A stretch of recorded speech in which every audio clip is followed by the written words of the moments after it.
my point in sharing that is that we all have things that we allow to govern ourselves in life for good or for bad. And I realized that when it came to alcohol, literally, unless I went back to the fraternity, there was no one that was going to put a beer bong in my mouth ever again. So if I ever chose to drink again, it was because no matter what the situation, I chose to do that. Great, energizing life. Build a better you.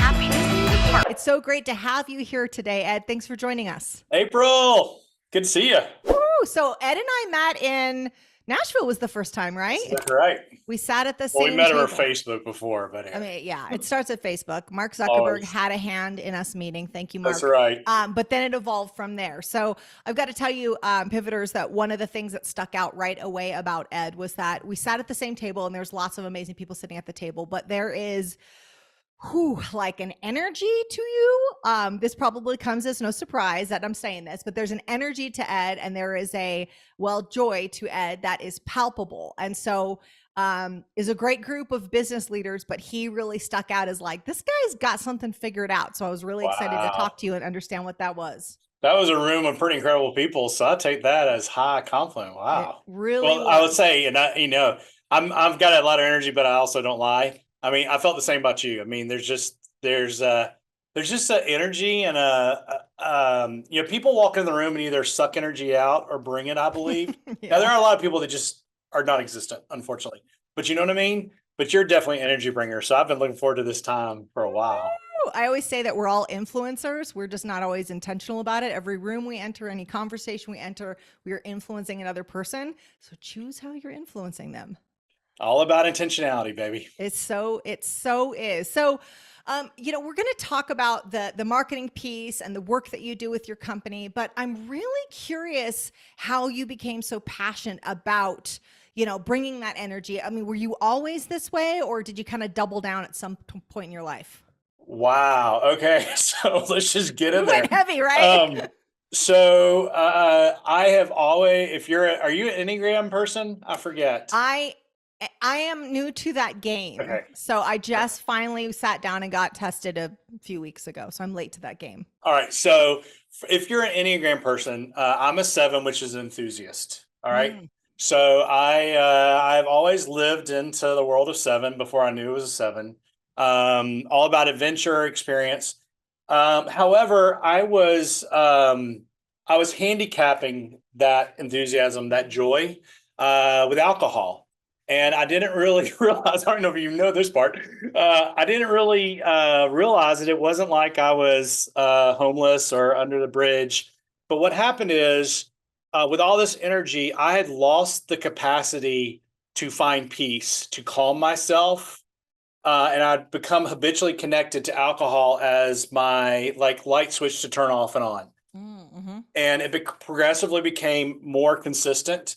And I had a situation almost 16 years ago where I realized that alcohol had more control over me than I over it. And I don't like that equation. Sure. And so I not only chose, but I asked God to remove the desire from alcohol from me for the rest of my life, because I knew he was powerful enough to do it. And I apparently wasn't powerful enough to do it myself.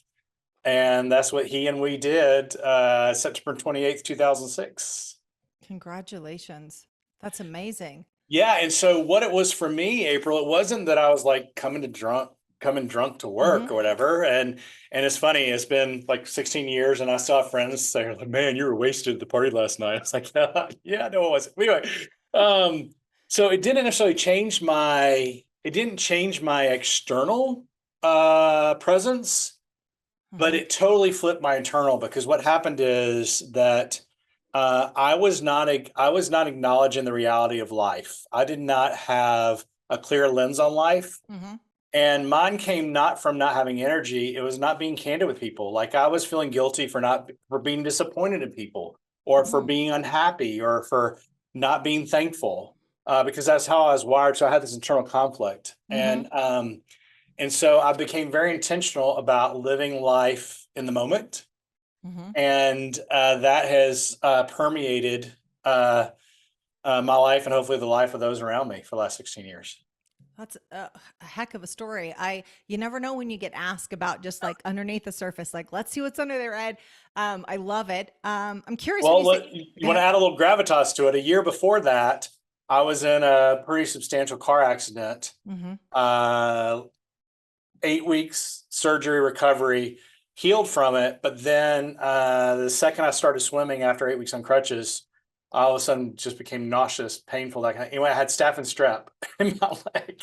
Oh my gosh. So I was on crutches for 5 months, had 4 knee surgeries, almost lost my knee, almost died. But what's interesting about that was a year before I chose to stop drinking. Mm. And for 5 months, I didn't drink because I was on antibiotics and PICC line. I mean, it was, Oh and so yeah. I actually had thought, oh, well, I really don't have a problem with alcohol because I haven't had it in my life. But then I reintroduced it to my life, Mm-hmm. and it wasn't like I started from scratch. You know what I mean? Mm-hmm. And it was showing that my point in sharing that is that we all have things that we allow to govern ourselves in life for good or for bad.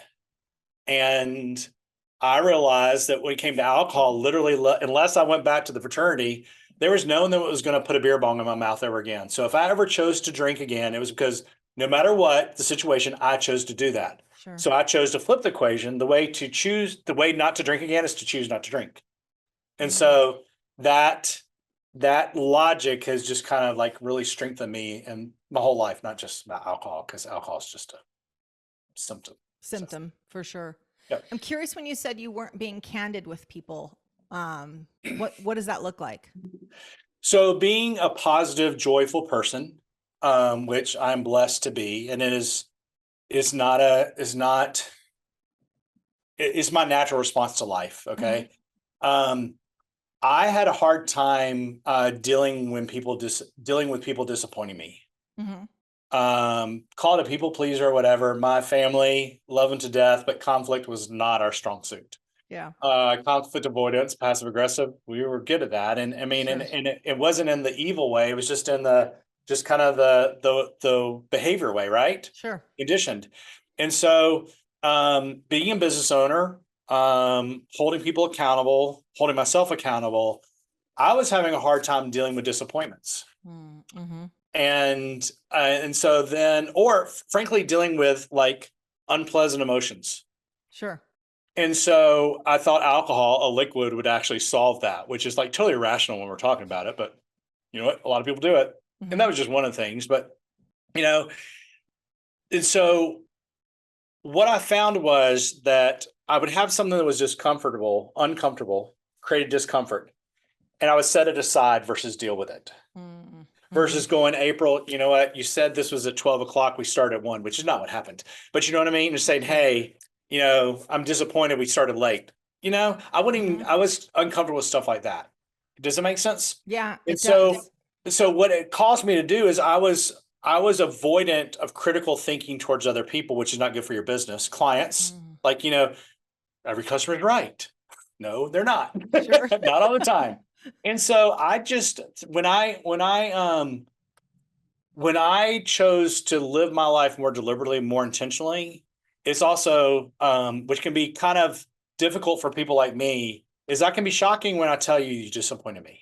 And I don't use cuss words. I'm not rude, but because I'm always, it's like I also have pretty high expectations. You know, one of Sure. our deals is we have a glass door that comes in our office. You know, if you're going to trust us with your brand, we should be able to keep a glass door clean. You know, and so that's a big deal for me. Yeah. Does that make sense? And so it does. instead of being mad that someone didn't wipe the glass, I go, hey, Nani, can you grab a towel? Or I grab the towel or whatever, you know what I'm saying? Sure. So, Sure. so that was a big part of it.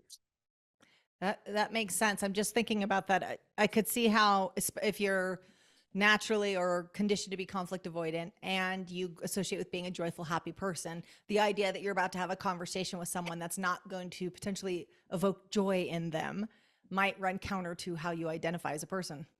That, but also like I would take on other people's crap to the nth degree.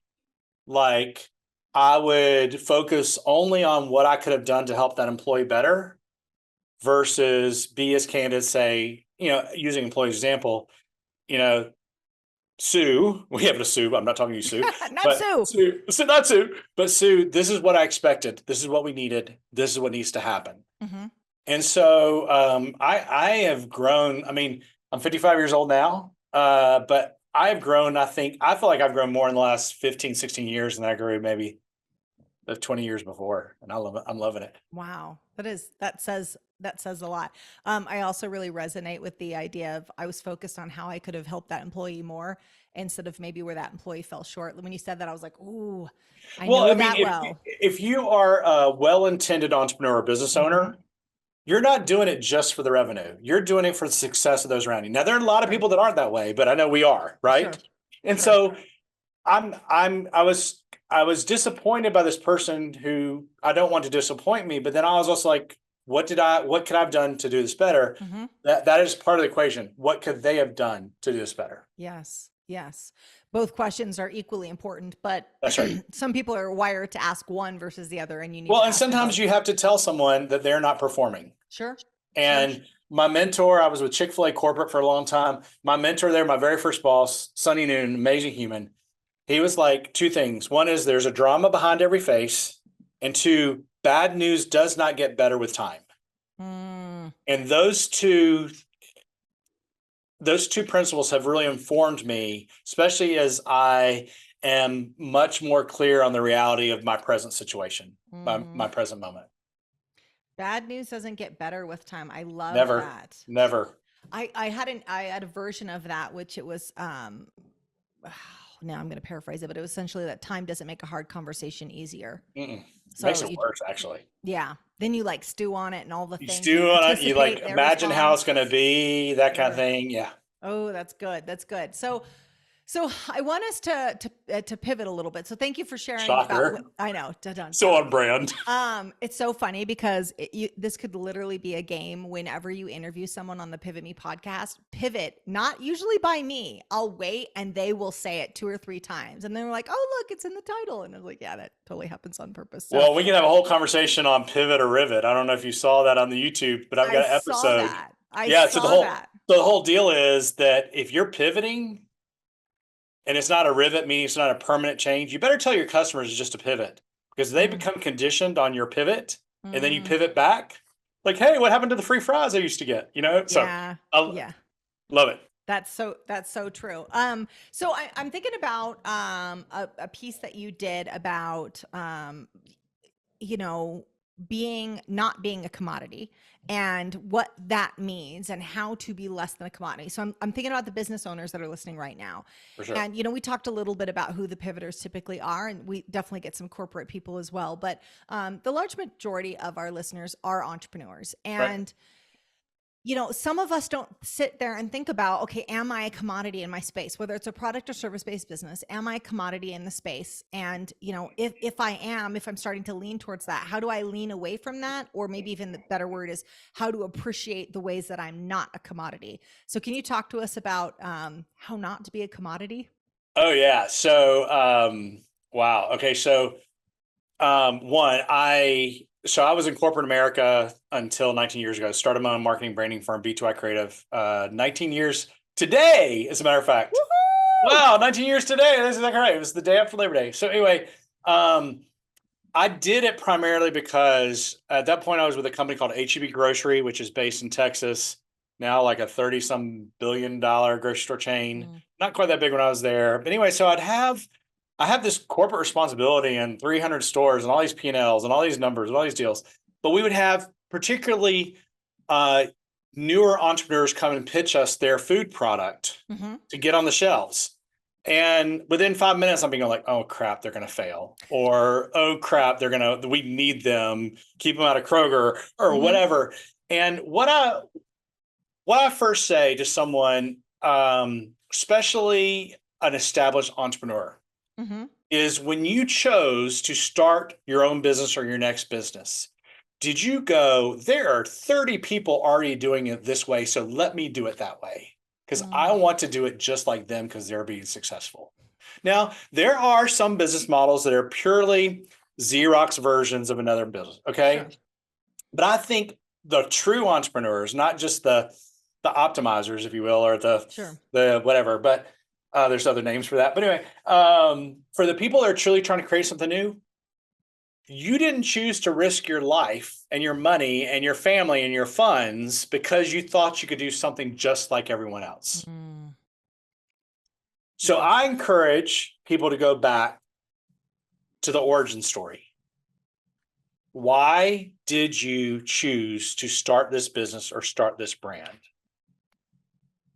And typically what happens is that we either get lazy because we're worn out because we're entrepreneurs, Sure. or our customers force us into a commoditization. Well, we want you to do this, but this is how this company's doing it. So if you're going to do this for us, you got to do it like them. Mm-hmm. And so we get worn down into less distinction and more efficiency.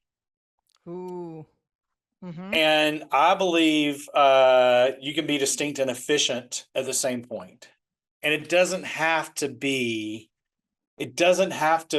like 99% never done before. What is it about the experience? You may be selling the same product that 20, 30, 100 people are doing. What is it about the way that you do it, the way that you treat me, the way you treat your employees, the light fixture when you walk into your office, the way that you reply to emails, whatever it is? To that, I'm just thinking, I love where we're headed with this, and there's so many quotable lines out of there. But when you're sitting there and you're listening to these entrepreneurs come and pitch you, I mean, what a great position to hear what works and what doesn't work. For sure. It sounds like you knew right away. Like, tell us how you knew right away which ones were going to sink and which ones were going to swim. If it's a food product, Mhm. if it doesn't taste good, it's not going to sell twice. Okay. It may sell once. You may have great packaging. Sure.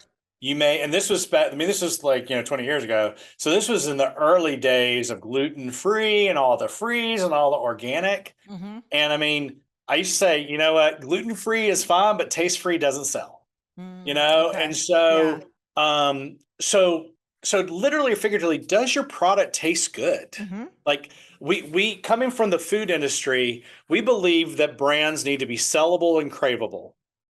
Sellable, you have to have the capacity, the competency to actually get that product to market. If I'm a restaurant and I say, for whatever reason, I think I need to serve foie gras, if I don't know how to make foie gras, it doesn't matter how good I market it. Sure. And if the foie gras doesn't taste good, it doesn't matter how good I sell it. It's got to be sellable. But then it's got to be craveable, meaning that if your product requires me to spend marketing money for you to buy it over and over, your product's not craveable. Gotcha. Your product is manipulable. Okay. And there's some products out there. Sure. I want my product to be craveable and sellable. I want people to go, hey, they do what they say they're going to do, and we want them to do more. And I'm just thinking about, that's not just applicable to food as well. It's everything. Like, I mean, yeah. And so to your question, we would come in a situation and there were either, wow, I mean, we could go long ways here, but there was either the product was great, but the sale was desperate. I mean, because we could bring a lot of volume to your business and brand. I mean, H-E-B has some of the highest velocity of sell through of products. We also had, especially startup newer brands come in, and they did not have a sober understanding of their true capacity. You're really saying you can deliver 4 pallets a week on this when you've only produced 1 pallet every 2 weeks, so that. But then also from the standpoint of the sellable, craveable, and this comes back to the cereal box, is that if people just hear about you at a cocktail party, can they understand from a sentence or two when you introduce yourself what you do and why they need that from you? So retail merchandising is all about the 2-second rule. And so there were some products that were so great, but so complicated or so clever, or frankly, too innovative, that in that market, they weren't going to sell, not with the competition of 50,000 SKUs in the same building. Sure. You got to stand out. So when I think about, when we were talking about how to not be a commodity, and you said, go back to the origin story, because most entrepreneurs, indeed, we don't go, okay, I want to do exactly what that guy's doing. Like there are people out there, but buy a franchise if you want. Yeah, exactly. Yeah. Like open a Porta Subs. But Yeah. if you want something that is unique, Yeah. especially with the pivoters that listen, they tend to be, like, 50 million revenue and under. Those businesses are going to be heavily influenced by the business owner, right? Yep, Like for sure. our face might be on a cereal box. I don't have my face on a cereal box, but We can make that we're happen. going to make that happen. Okay. So we need to do that, but it's going to be heavily influenced. And I love when you said that sometimes the customer can kind of, I don't want to say force you into, but sort of lead you into yourself being a commodity. Yep. Oftentimes it's a race to the bottom, or it's let's do these other features that we're maybe not good at, but our competitors are. So we need to include that in our suite, and then we can dilute the thing that made us so great. Yep. Like our original offering. That's right. If someone's listening to that going, okay, well, am I commodity? How would they know if, well, first let's do this. What's the opposite of a commodity? Like A commodity is the opposite of commodity is a brand. That is something that is distinct. Okay. That is definable. That is literally like grabbable, like and ownable. I mean, I share a story about Frosted Flakes. You can tell that's a takeoff on Tony the Tiger. Mm-hmm. The question is, what does Tony the Tiger have to do with cereal? Well, nothing but everything. And literally, as I was working on one of my keynotes, I'm out in Vegas and walked past this Italian designer dress store, and there's a Tony the Tiger hoodie on a mannequin, like in this dress store. Of course, I had to walk in. Like, oh, wow. I said, do you have this in extra large? She said, well, these are actually for women. I was like, really? I said, do you sell a lot of them? She said, actually, yes, we can't keep them on the shelf. I was like, well, how much do they cost? She said, $930. It was like literally a screen printed Tony the Tiger on a hoodie, $930. And what she said was, she was Italian, in her accent, she said, you Americans had him for years and didn't know what to do with him. We Italians know what to do with Tony the Tiger. $930 hoodie for a mascot for a box of cereal. That is a brand. I wonder if it's licensed material. Well, it's kind of funny. They're written up in like Women's Wear Daily, so it's out there. But I mean, yeah, there's a whole other story. But anyway, wow. I mean, sometimes unlicensed can be the best thing for you, right? Yeah, so yeah. But they definitely were selling a lot. But don't know if Tony got the royalties though. But my point is that versus just being another box of cereal, mm-hmm. because Tony the Tiger has created a personality around cereal. Okay, Mm-hmm. so a brand has personality. A brand is identifiable. A brand is something that literally you're proud of. I would say that if people say, I love working with April, Mm-hmm. that's more of a brand. Mm-hmm. They say April is really good at what she does. You can be closer to commodity. Is there an emotional engagement with them? Do I want you to win too? A commodity is something that is interchangeable. A commodity is something like corn that you can buy fresh air corn unhusked for 49 cents, or you could buy this 10 ounces of like sauteed sea salt and pepper, microwavable in a pouch, 10 ounces of corn for $4.49, say at Trader Joe's. Mm-hmm. Still the same corn, but it's what you did with the root ingredient. And you're talking about, as entrepreneurs. Well, I think the reason why we as entrepreneurs can allow our businesses to commoditize themselves is we have to do three things. We have to run the business, we have to grow the business, and we have to change the business. RTB, GTB, CTB. And especially until we really fortify our leadership team, it all comes to us, right? Yeah. So we get so caught on running the business and then shooting after sales, we don't really have time to change the business, to innovate. And so that's where I think we can become a commodity. The other thing is we're so successful out of the chutes that we just start running the manufacturing line and filling up the trucks, literally or figuratively, bringing in the cash, but it becomes mundane. And then other people are the ones innovating. And then we become what used to be distinct. We become unrecognizable.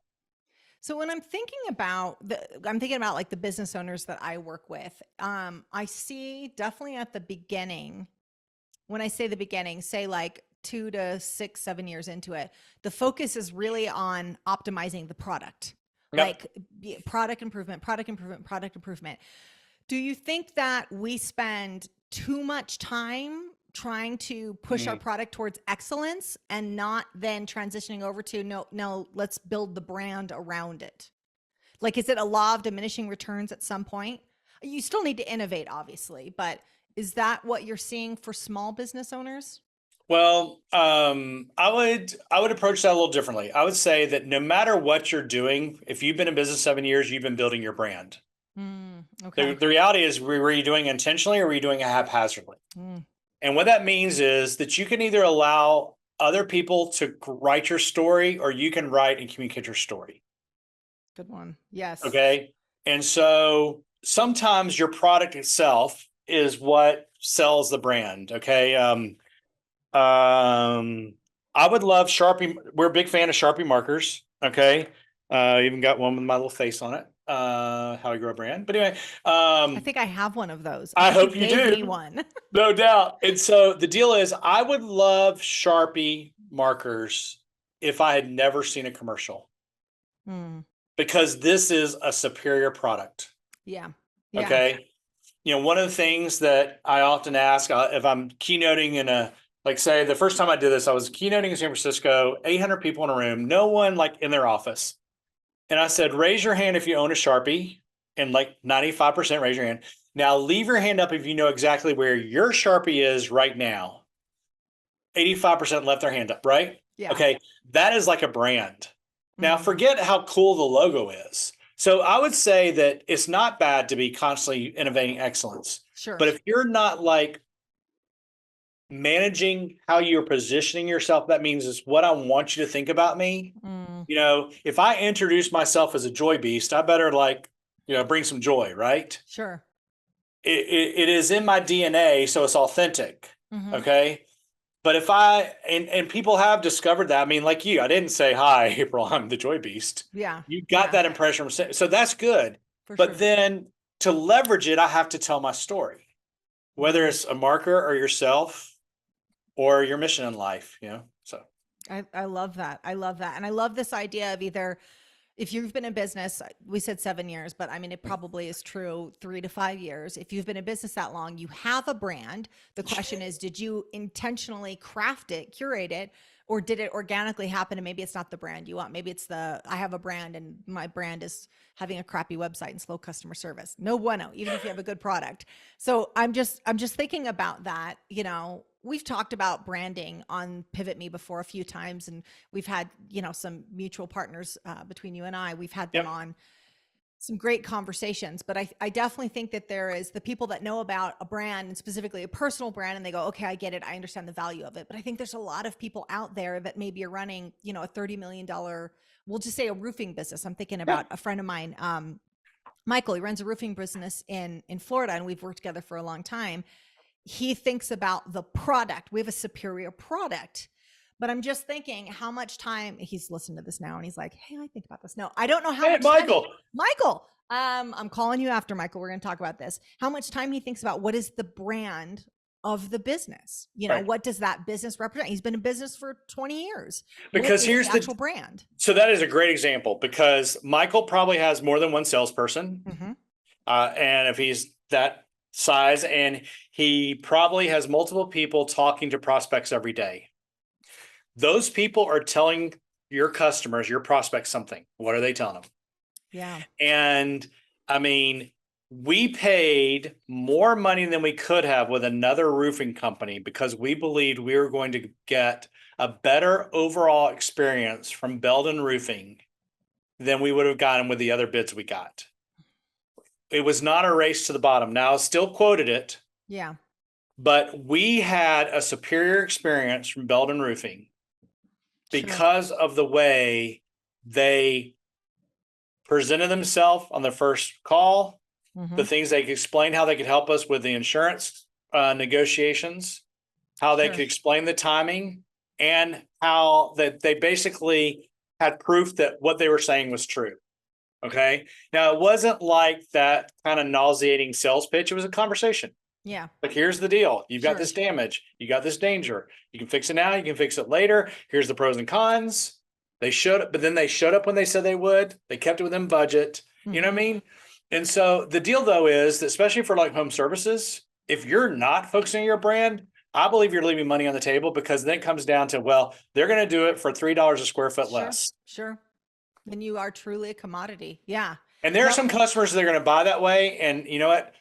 Like in our firm, if someone's looking for the lowest dollar for services, we're probably not your best choice. And we're okay with that. We don't have to sell to everybody. I will tell you that a lot of customers who buy off of as a commodity aren't pleased with the product they get, because they're not emotionally invested in it too. So if you are at a race to the bottom, just recognize that the quality of customers you get are also at the bottom. That's right. And the problem with that is that, think about it, is you've got a commission salesperson who's selling on price, who's making less money for the effort. So then therefore they put in less effort.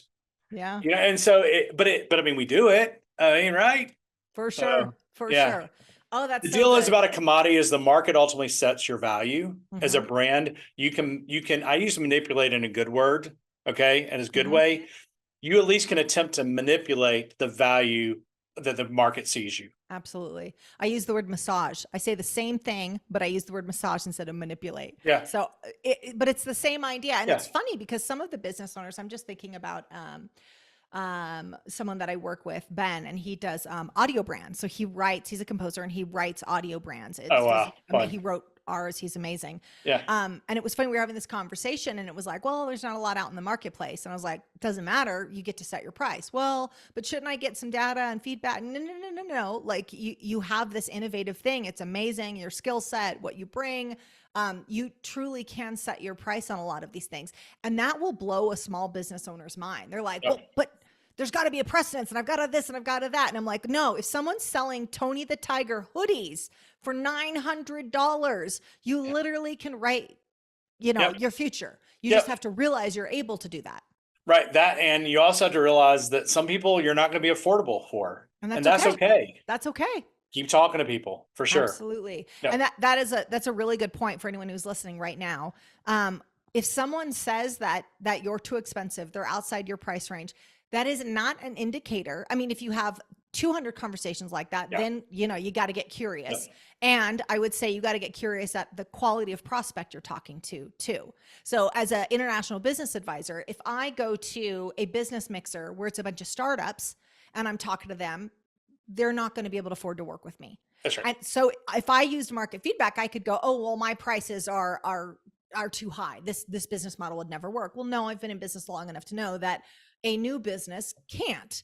If I'm in a different setting where it's established business owners, then I'm in the right place. So if you are a business owner listening right now and you're saying, gosh, I just talked to, maybe I've got a new product and I was excited about it. I talked to 2 people and it wasn't a fit. Don't use that as an indication of you being priced out of the market. Get curious. Don't take it personal. I love it for sure. And you also got to, like, to your point, assess where the data point's coming from. You know what I mean? Like, because I'll tell you, as a business owner, so we're a marketing and branding firm. We're basically a marketing department for hire. We are not an ad agency. We hate ad agencies. We hate the whole billable hours, all that stuff. Anyway, so I do not approve every single invoice today. 19 years ago, I not only approved every invoice, I cut the check through QuickBooks. Okay. There are invoices that you like to write the check for, and there are invoices that you don't. Our goal is that our invoices are never questioned, that no one goes, golly, why do we spend this money within this month? That kind of thing. And if you're over delivering to what the expense to your customer is, then your price is right. If you're under delivering for the price, you're gonna be out the door anyway. Yeah. Yep. That's true. I love that. I love that way that you just phrased that. Ed, another question I want to ask is, I mentioned this when we first started. I said, I was listening to a video of yours and you were talking about, sort of owning your greatness is how I took it. And that when someone acknowledges what you do, and whether that's your business, or I think the context you were speaking of is when someone acknowledges something that maybe you're particularly gifted at personally, and that someone says, hey man, you really knocked it out of the park in this way, or you're a real genius at this. And you kind of push back on what most people do and what most people are taught to do. I think you know what I'm talking about. Yeah, exactly. Yeah. Can you expand on that? Like, so when someone acknowledges you, how do you respond? So our conditioning is if someone says, man, you look good today. Oh no, it's an old shirt. There are cons. If someone acknowledges positively that we are being conceited if we acknowledge it. And so our response is to downplay it. So basically, when we're doing that, one, we're telling the other person they're lying to us. I mean, think about it.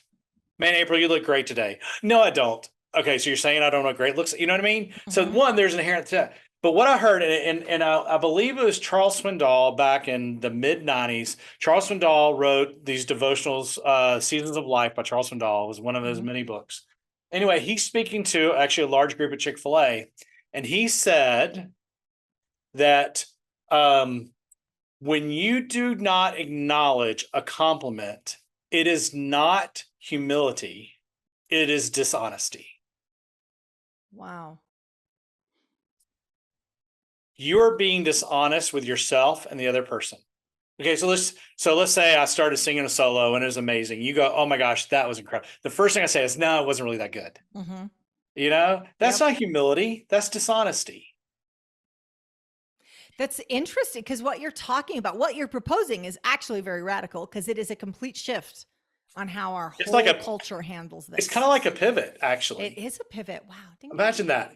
And so he went on to say that, thank you so much for saying that to me. I mean, that's the response. Thank you. I mean, there's all kinds of response. Sure. But thank you so much for saying that. So I'll tell you, I had a text from one of my team members. She'd been with me 8 years. And I had a text from her Sunday that was thanking me for how giving I am. Okay. And I waited a day to respond to her because, I mean, frankly, it's been kind of a rough week. I'm going to pull it up real quick. I'm not going to read what she said out of confidence, but let me tell you how I responded to her.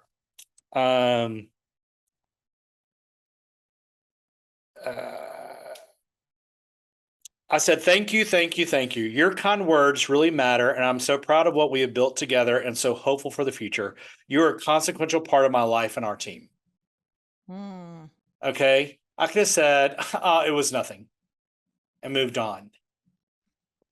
But it took me a day because, one, I read it 3 or 4 times because, I mean, I had a close friend pass away 2 weeks ago. I believe you can be joy and sad at the same time, actually, you got to hold on to the light of joy even when things. And so the fact that on a Sunday of a holiday, she took the time to share that with me, it literally left me speechless. Okay. And she was doing something beautiful, and I could have denigrated it by blowing it off. When we acknowledge other people, which I think we need to do genuinely, not inauthentically, not like to be cute or suave or a great salesperson, but now if you're the person who tells me I look great every time you see me, I'm going to stop believing you, right? Yeah. I mean, I know I look great, but I mean, no, you know what I mean? So it's got to be genuine. But when you brought this up, I hadn't really thought about this context, but I could have totally denigrated and like my reaction to her could have caused her to be less inclined to do that to someone else. True. And that is not joy, and that is not stewardship.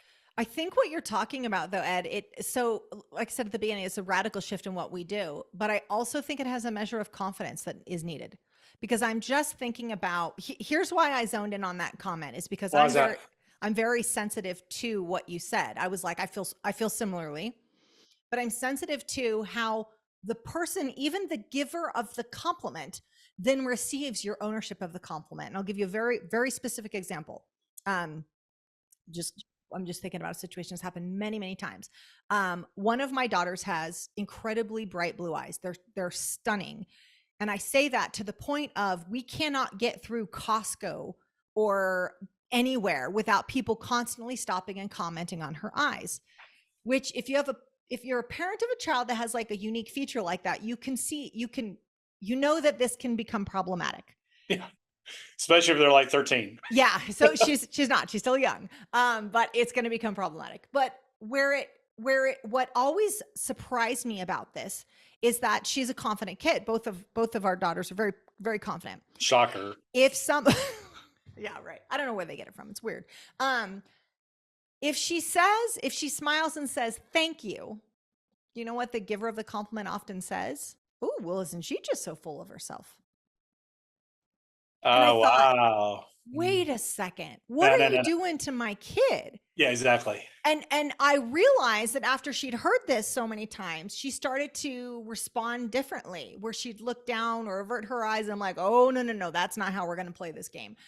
But it made me appreciate how it's not just that we have to receive it and own it. It's that the giver of the compliment, or even someone in the vicinity, in earshot, they may not like your ownership of it. And I would argue, now that I'm thinking about this, that you have to question the intention of the person giving the compliment. So the person who gave you that compliment genuinely wanted you to feel that. And so your receipt of that, your owning that compliment, probably made her feel good.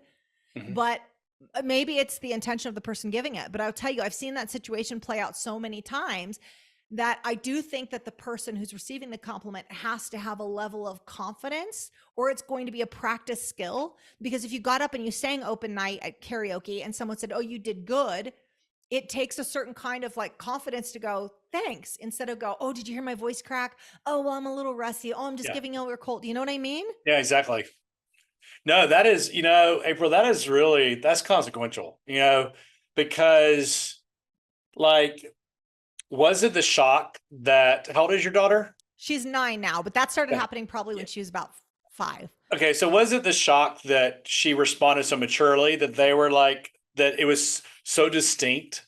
That, I mean, sometimes, okay, so I'll use this example. Sometimes customers reject this. I'll use a customer example. Customers reject innovation because they can't see how it fits in their world. So let's say that person who said that horrible thing to your daughter, let's say that it was because it was so uncommon to see such a confident 4-year-old that they didn't know how to respond. Let's just give them the benefit of the doubt. Okay. I'm thinking a lot of other things, but we'll give them the benefit of the doubt, right? Assume positive intent. Got it. Assume positive intent. Okay. But the other thing could have been that they were being haphazard with their compliments and it wasn't really genuine. And then all of a sudden they were engaged. You know what I mean? Yeah. And I mean, that's weird. I mean, they started the conversation, right? But, that's interesting. Yeah, because think about that scenario. That's not just with my daughter's eyes. No. Like when someone compliments you, if you own it, right? Not everybody is receptive to that. It's like the expectation is that you bat it away. That's the expectation. So screw the expectation. Expectation. I mean, I'm not playing that game. Yeah. Now I'm 55 years old versus 22 or 14, but that's kind of like what, I gotta tell you, the 50s are awesome, because you really, I mean, I don't use profanity, but my two mantras in life are joy begets joy and don't fuck with me. And they actually complement each other very well. But anyway, it's like, you say that to me, I'm going to accept it as genuine. I'm going to respond that way. And if you don't like the way I respond, sorry. Yeah. I think it's just a really good point for anyone who's listening right there. That it's like, if you're to accept a compliment, I totally agree that you should, and you should own it. It's about taking your power. Like it's just owning it, like owning who you are. Know that not everyone's going to receive that okay, or not everyone's going to receive that well, and that's okay. It's not up to you to make them feel better. If someone compliments you, own it. Yeah. And if they're uncomfortable, like the many women who have complimented my daughter's eyes and then responded negatively when she just said thank you, it's not up to her to manage how they responded. Well, see, and then, because like I'm a word guy, I'd be going, okay, so what could my daughter say in response? And one thing could be, aren't you confident? No, ma'am, I just really appreciate the words you just shared with me. Ooh. Or, something like that. That's good. Yeah, I mean, seriously. Yeah. Yeah, but I mean, it's like truly, because I didn't say thank you because I'm confident or I'm snotty. I'm saying thank you for saying that to me. Nothing Yeah. else. Yeah, that's good. Because Ooh, I I'm like tired that. I'm tired of owning other people's storylines. You know what I mean? So good. If you think I'm conceited, and I am, then you're right. I'm But tired of owning other people's storylines. yeah, Well said. Ain't that the truth? I think that's in the 50s. Yeah, that but is. we can bring it down if We you're can bring listening. it down. We can We bring it can bring into it the down. 30s and the 20s. And I'm seeing that our kids are 23 and 27, and I'm seeing that in the younger generation. A lot is said negatively about blah blah blah. Yeah. But they kind of own their shit. Yeah. You know what I mean? And they don't necessarily pick up other people's, and they care about it. Yeah. And so, and again, going back to how we started this conversation, part of my inability to see life on full clarity terms was because I was carrying around too many people's shit. Yeah, that's so true. Have you read Codependent No More? I was just thinking about that earlier. I have not. No. Okay. Just when you're saying about owning other people's shit, I was like, there's a book that There's talks about no. That's that. good. Yeah. That's good. Yeah. I will tell you, I put off years reading that because I was like, I don't know that I want to read that. Yeah. Yeah. Sometimes knowledge is dangerous. Well, because we have we feel like once we know, we have an obligation to act. Most of us do. So some people do. Some people do. Sometimes you can just agree to have the knowledge. It doesn't mean you have to act right away. That's exactly right. No, that's good. Don't own other people's shit. I love this or their storylines. It kind of goes back to what other people think about me isn't necessarily my business. I love this. I love this. And I love the way you rephrased how you can own a compliment. And guys, I just really want to emphasize that really own because our brain naturally focuses on all the things that people say bad about us, right? I mean, you have to be complimented 5 or 6 times to undo one negative thing someone says about this. So I'm not necessarily talking about in your business. I'm talking about you personally. We can change those numbers if we really own the positive things people say to us. Like if we really wrap our arms around it, it can overshadow those other things.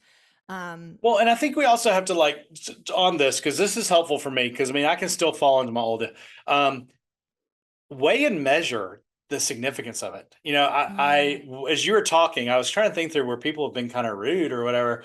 And it was a couple years, it was before mass. So 3 years ago, whatever, I was flying out of airport and I'd been on like 10 flights in 4 days, whatever. I fly a lot. I've got a lot of status. I get to board early, that kind of stuff. And there was a young person that I didn't body check. I didn't knock him down. I didn't even come near his body space, but I walked deliberately towards the gate, passing his line by. And he goes under his breath, "You must think you're hot shit." Okay. I didn't have a single conversation with him, at all. I literally didn't. It's not like I'm not the one that's going to body check. You know what I mean? Yeah. But I was just like, I started to respond. And I was like, inconsequential. Now, 20 years ago, I would either responded or I would have wrapped around, was I rude? All this kind of stuff. Inconsequential, let it go. Right? You know what I mean? Yeah. But then if you tell me my blue eyes are distinct or beautiful, I'm going to say thank you. Yeah. Yeah. That's good. And that compliment was more about him than it was about you, or that criticism rather was about him. Apparently. About you. It would have been a great opportunity to turn around and sing, what is it, like Nelly song, Hot in Here? Like hot shit. Doesn't that start like that? I think in my mind, that's the first walking on the line. jetway, I had plenty of unproductive responses. There's always something. You're like, oh, I got so many good results or so many good responses, but I'm a good person now. Okay. So I do have our kind of one final question, but before I do that, where is the best way? So I want to do 2 things. I want to both understand the best way to connect with BTYcreative and then also the best way to connect with you specifically. So where would someone go to get more of this? Oh, well, that's cool. So our company, our enterprise is BTYcreative, BTYcreative. Our website is BTYcreative.com. BTY stands for boldest, truest you. Imagine that, distinct. And then my personal website is edhowie.com.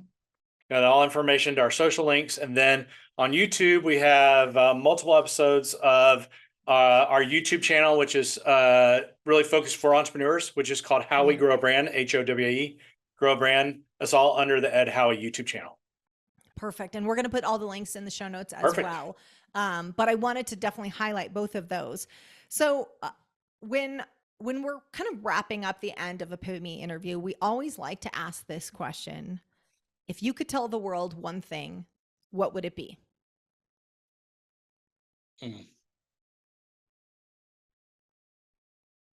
My answer changed since we first started. I would say what I would tell the world was I teach indoor cycling, teach spin class, 1,200 classes. I'm the guy with the microphone and the sweat and the speed. But anyway, I would tell you that you are stronger than you think you are. You're stronger than you think you are. And that's driven by your response about your daughter in Costco. Is like she could take that feedback from another human and believe she needs to be weaker. And that's a lie. And that's what the world tells us, unfortunately. There's more people, sadly, like that woman in Costco. So it kind of goes along with own your shit, is that you think your business is distinct. You and I are distinct human beings, uniquely created. And there's no one like us. So why do we hide from that? And so I would say you are stronger than you think you are. And I don't mean just like stronger to overcome the challenge. I mean, stronger to live into the fullness. My grounding principle is the principle of stewardship, which I believe is the opposite of commodity. Commodity is like, use it up, let the market set. Stewardship is doing all you can with what you have today. I've lost 4 people close to my life in the last 4 months. One guy was 37. 2 were 61 and 1 was 70. I mean, it's biblical, whatever. We only have this moment. So why pull back from it? Let's live it to the fullest. And we're going to screw up and we're going to be rude sometimes. And I mean, this is not perfection. But we are strong. If we truly recognized how strong and capable we are, what could we do? I'm a freaking 55-year-old that's teaching 2 spin classes for 50 minutes today after not having ridden a bike for 10 days because I was on vacation. You know what I mean? That's not totally logical. I may regret it at 7:35. It's probably a bad idea. Not enough. But you know what? But I intentionally said I'm going to do that because I'm going to get back into this full. You know what I mean? So live life to the fullest, but know you're stronger than you think you are because your brain. I mean, I will add one more thing because I can't just give you one instance, right? But this goes back to, again, I tell you, April, pivoting me. I'm going to share this story about your daughter and her blue eyes for years to come. I mean, it's going in the book. I mean, that is so robust and so consequential. And what it causes me to realize is that, okay, we're uniquely designed and we are capable. But unfortunately, there are forces in the world that want to minimize that. Sure. And that is not stewardship. That is not living to the fullness of life. And I may not have tomorrow, but I got today. And so I'm gonna be the most Ed I can possibly be today. And I'm not gonna be apologetic about it. You don't like me? Sorry. If I do something bad to you, tell me. Yeah. I mean, but you have positive intent. Now that doesn't mean you're not going to make mistakes, but if you're out there and you're trying to be a good person, when you make a mistake, when you stumble, you apologize. That's right. That's what you do. And then you move on. And I would say that I believe a lack of intentions each day is basically intention. You're choosing not to be intentional. But that's a whole nother episode probably. I gotta ask though, Ed, I'm just thinking about the fact that so I knew that you did the spin classes, which I loved. I learned that in Nashville. And I thought, this guy is an onion, man. Like, here's another layer. But I'm just thinking about the fact that you had this bad accident. Yeah. So I got to tell you why that's significant for me. So I had this terrible accident and I ended up having knee reconstruction and lots of things went wrong. I had multiple dislocations and anyways, titanium and cadaver parts and all the wires and screws. Yep. It has not been the same. And it's been a frustrating experience because I used to, do triathlons and run and avid hiker and all this sort of stuff. And it's been frustrating for me to sort of find my way back to, we'll say, athletic April. Mhm. And I'm just thinking, you said you had 4 knee surgeries, was it? I had 4 knee surgeries in 5 months. Yeah, And you're a spin instructor. I am now. I started teaching 8 years after my surgeries. And Wow. when I was released from PT, I only had a 95% extension in my right leg. It's funny because that's the same I have in my right leg. That's all insurance will pay for, by the way. They won't pay for it. No, That's why seriously. they released me No, too, that I is. guess. They won't pay for you to get to 100. I mean, literally, the PT said the next 5's up to you. I was like, okay, game on, baby. Yeah. But Wow. So this interview is significant for me too, Ed, because I'm just thinking about, I was like, same amount of knee extension, and yet you're 8 years later a spin instructor. well, and I'll tell you that again, intentionality is. I mean, I'll do it. I guess I'll go to the silver spinners class or something as I get older. But I mean, one of the reasons. I mean, I mentioned I didn't ride for 10 or 12 days. If I don't do this for 10 or 12 days, I feel it. Now I'm still mobile and stuff, but it is. I have a microphone. I call it my pulpit. I'm not afraid to preach and sweat at the same time, that kind of thing. But it's also selfish. It is like for me, because I want to be able to go places. Yeah. Explore, adventure. Exactly. You know what? I usually don't do this, but I'm going to take this another step farther because I just need to know. So this is going to be a big one, but I've already got some big ones. I threw some fast pitches. You knocked it out of the park. So I know you can handle this one as well. End of your life. What was success? Like when you look back, what does it look like?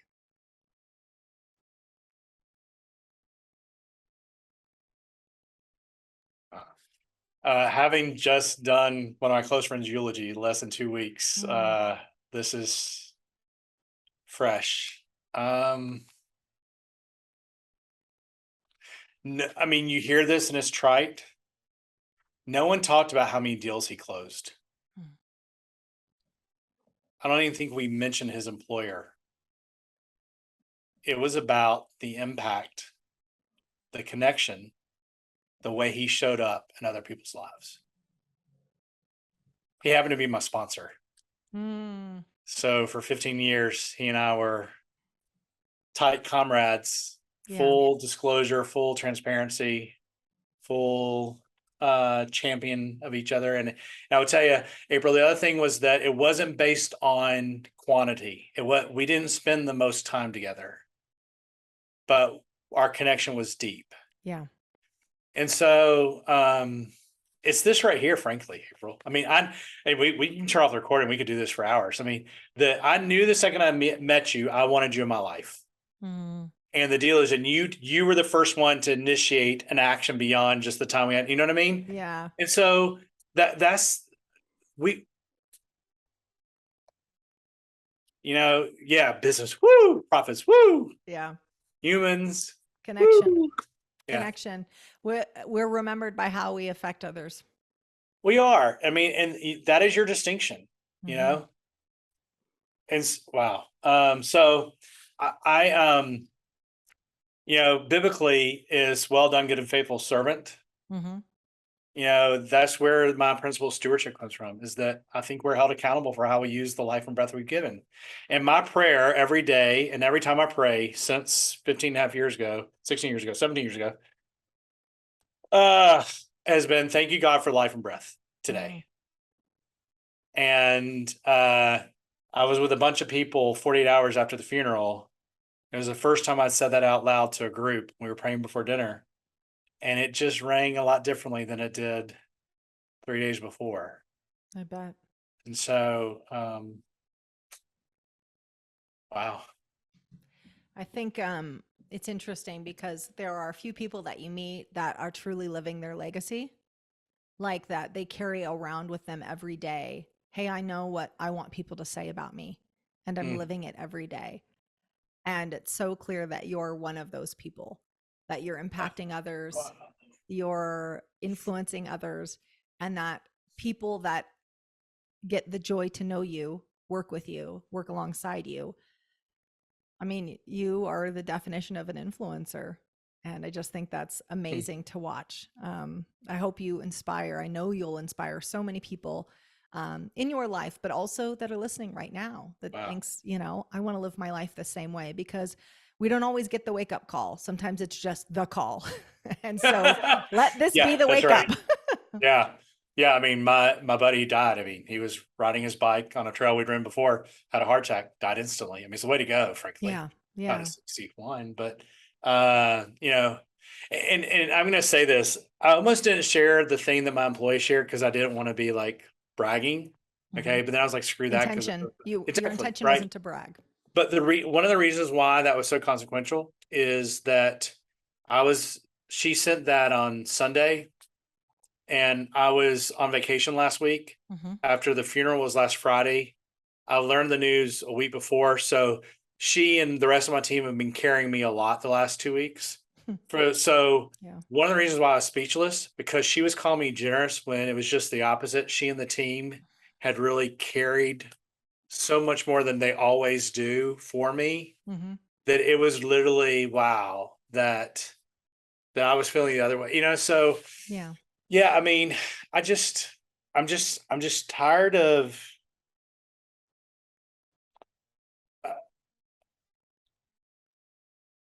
the lady in Costco. She chose her words both times. You can accept what you need to accept, and you can reject what you need to reject. Just be wise about it, right? Absolutely. There will always be a lady in Costco. Maybe there's Karen. Maybe it's not. It's hard to say. But we can't let that influence. We can't let us influence. There's what book was that? It was like Cab Driver number 5. Oh, I can't remember the book reference. But essentially the story is, don't let cab driver number 5. Like when you watch a movie and it goes through like the roles, and then it's like, walker number 2, like some person who walks on set and they don't even get their name. Like it's not even significant enough for them to have a name in the movie. And how many people, I wish I could remember this reference, but how many people are changing their lives, their business, all that stuff because of cab driver number 5. And that's her. That's the lady in Costco. And so, well, when I finish almost every cycling class, one of the last things I say as we're pulling down is, we walk out of here stronger, calmer, with more breath and more joy. Don't let anyone steal your joy, because they're going to try. And I mean, there's some people out there, but you know what? It's your joy. Own it. Yeah. And you never know when you're going to impact them. You never know when. I told the lady, because this wasn't just one lady in Costco, this happened numerous times, but when I have pulled them aside afterwards and told them that their response was inappropriate, and that I would celebrate my daughter's confidence and her security. And, good for you. Oh yeah. I know. But not just like, but not just because of the one up, but because hopefully they received that in the way you intended, because you weren't trying to knock them down. No, you were trying to educate them. I am trying to educate your daughter and educate them. And hopefully they that data point was in their head then, right? For sure. I always share it. And I have an intention, and I know how to communicate. I make sure that it's not, if you make them defensive, oftentimes the wall goes up and they hear nothing of what you said. I do it to potentially educate. They'll receive it how they receive it. But maybe the next time they'll think twice on, could I own something like that? Is that, maybe they'll think twice about saying it, but also, why did I say that? I think it's so important when you see things like that, or you witness something like that. I'm a big believer in giving feedback in those situations, because I never walk away from the situation like, I should have said something. No. I'm like, nope, I said exactly what I wanted to say, because I believe that those are opportunities. They'll take it or they won't. But maybe they'll think twice about that. And that response was more about her than it was about my daughter. But, we got to lift each other up, and maybe she'll think twice about like, oh, this is what it looks like. That's right. This has been amazing. I so appreciate what you do from a professional perspective, but your joy and your energy and your stewardship. You said that was your intention or your purpose? I'm trying to think of the word. Is my purpose. It is basically, you've probably heard the solution we bring to the world, right? But I mean, it literally is my calling. Is to not only be a good steward, but to inspire stewardship. Well, a brand is what people say about you when you're not around. And that is definitely what people would say about you when you're not around. So well That's done, awesome. my friend. Awesome. All Appreciate right. it. Have an What a amazing joy. Yeah. Woohoo! This was amazing. I'm so glad we did it. No doubt. Thank Oh. you very much for the time, the invitation, but also the time. And, it's funny that, day back from vacation, you look at the to-do list, you're like, okay. And then all of a sudden it starts, you're like, oh my gosh, this is like the best thing to do right now. So Oh, thank you so much. I hope you got some amazing information from our interview today, and I've set up the next video for you. So I'll see you over there at the next video.